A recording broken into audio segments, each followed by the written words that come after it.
Hi everybody, this is Dr. Ornella Umubyeyi, aka Dr. O, and I am here with the one and only, who does not need an introduction, but still is gonna get an introduction, the one and only Joy Gatabazi, and we are here in the new show, in the hot seat. In the hot seat. Sipping on our what? Our hot tea. All right? Beloved. You love it. So this is season 1, episode 1. Yes. And what we're about to talk about? We're about to talk about money and friendships. Beloved, this is a hot topic because I was telling Dr. O just minutes ago, I was asking her if I could share about my personal experience because, beloved, people be testing and trying us on this money issue. Our friends are the people who we're supposed to count on. The people who are supposed to support us are the ones who are expecting discounts and are the ones who are not representing us well. So personally, I will ask you 2 questions around this. First is about the experience I had.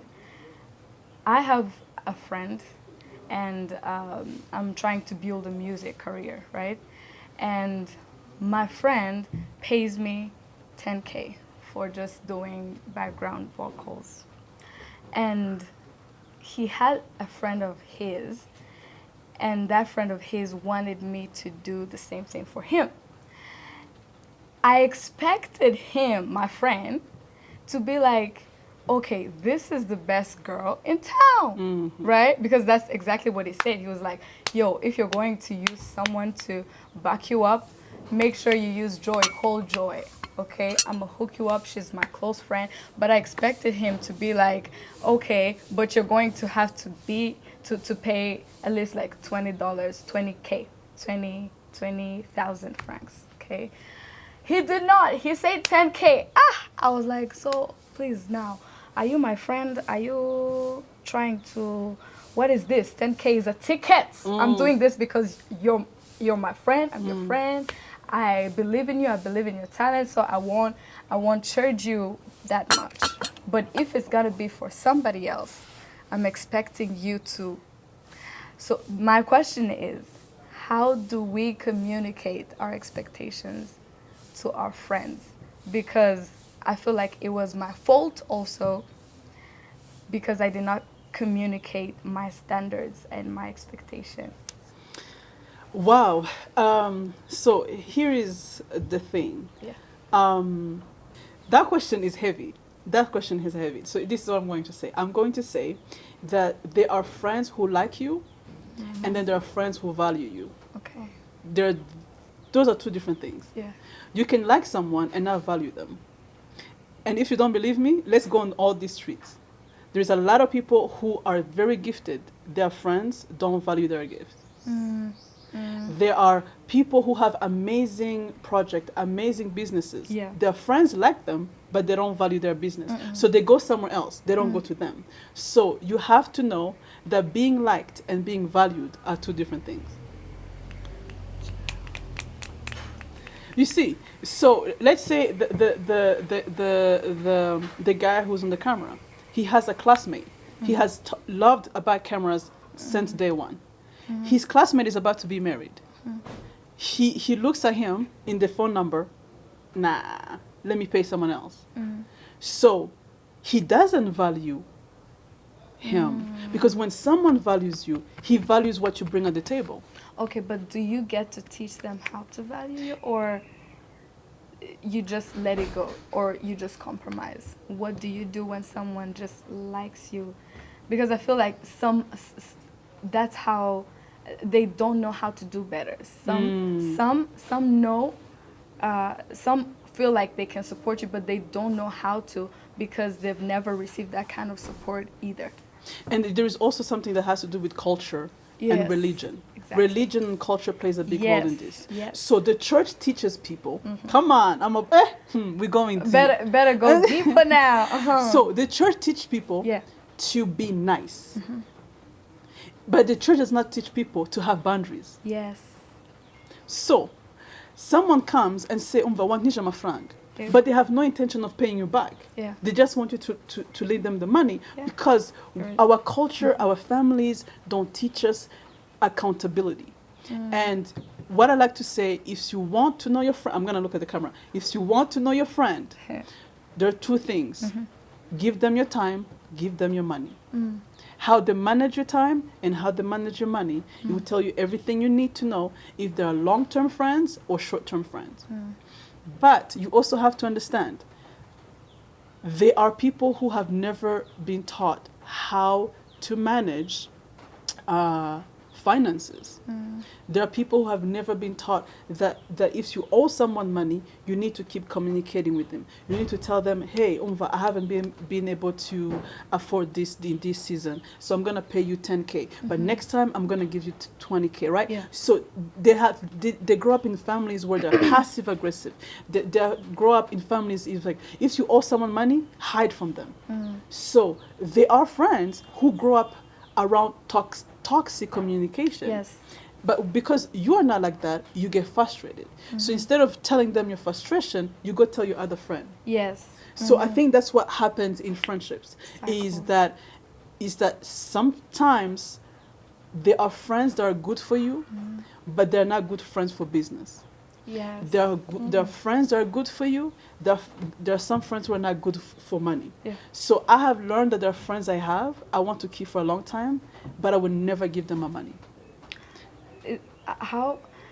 Because you mentioned something that time when we were about to go there about religion, because it gets way worse when it gets to Christianity. Why do you think we're so entitled, even in the church, about people that are supposed to be serving our ministry? So, like, if I'm a singer, I can't get paid. Like, can we talk about that?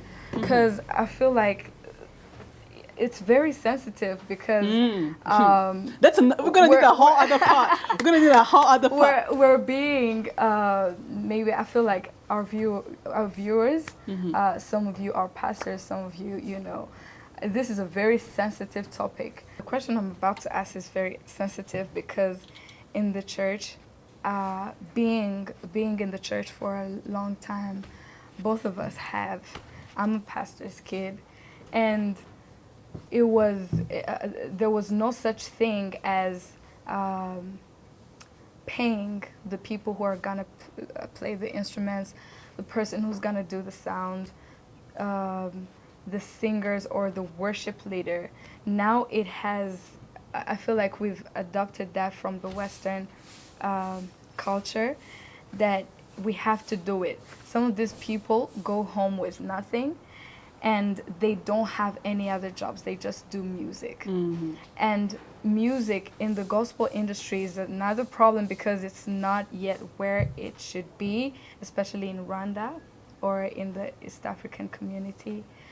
So what can you say about, helping each other in the church? Because when it gets to the Christian environment, not only in the church, it's just something else. It's just like, God bless you. Thank you. But I think what's in the church is the same in business, is the same in friendship. Yeah. It goes back to one point: respect. There is no respect for one another. Like in our community, we don't respect one another. We don't respect each other's gifts. Yeah. And I think that the basic of respecting someone, saying, I'm going to respect your time to give you money for coming. I'm going to respect your time for doing this for me. We don't have that. We are so entitled, do this for me. Yes. So that if you don't do it for me, I'm going to shame you or guilt you into doing it. And I think that what happens in the church is a reflection of a society. That's what I always say. Then the society is not, so basically church is always a reflection of society, because the people who come in the church live in the society. And what we do what we do in the church is a reflection of how we treat one another, is the way how we manage our friendship. And I think it still goes into the same point that I was saying is we don't communicate. And there Yes. is a lot of gospel artists that don't set their boundaries, that don't express to their church leadership, Yeah. this is what I need and this is what I'm expecting from you. And if I don't get this, I will walk away. So again, I think I will say that the issue of money and friendships are that we don't communicate our boundaries, we don't communicate our frustrations, we expect people to know what we know, and we expect our friends to be the way we are. And sometimes I like to say, if you want to keep a friend and you know they're not good at giving you your money back, don't give them the money next time. Because if you give them the money and you know they're not good at managing money, then it's foolishness on your part. Yes. Have you had an experience with your friends?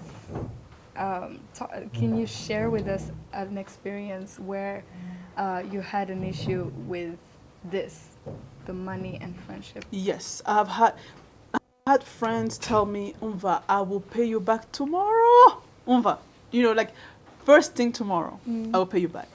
So my frustration is not that someone does not have the ability to pay me back. My issue is the promise of when I'm gonna give you, and that's what one of the issues that many people have is like, all right, so you said you're gonna give it to me on this day, and then I think for me my frustration is I love this friend. But I'm also frustrated because you made a promise that you're not keeping. Yeah. Then the question becomes, if I can't trust you with being honest with money, can I trust you with everything else? And that's where, for me, I ask myself questions. Thank you, Dr. O. I hope you enjoyed this episode. Stay tuned for more.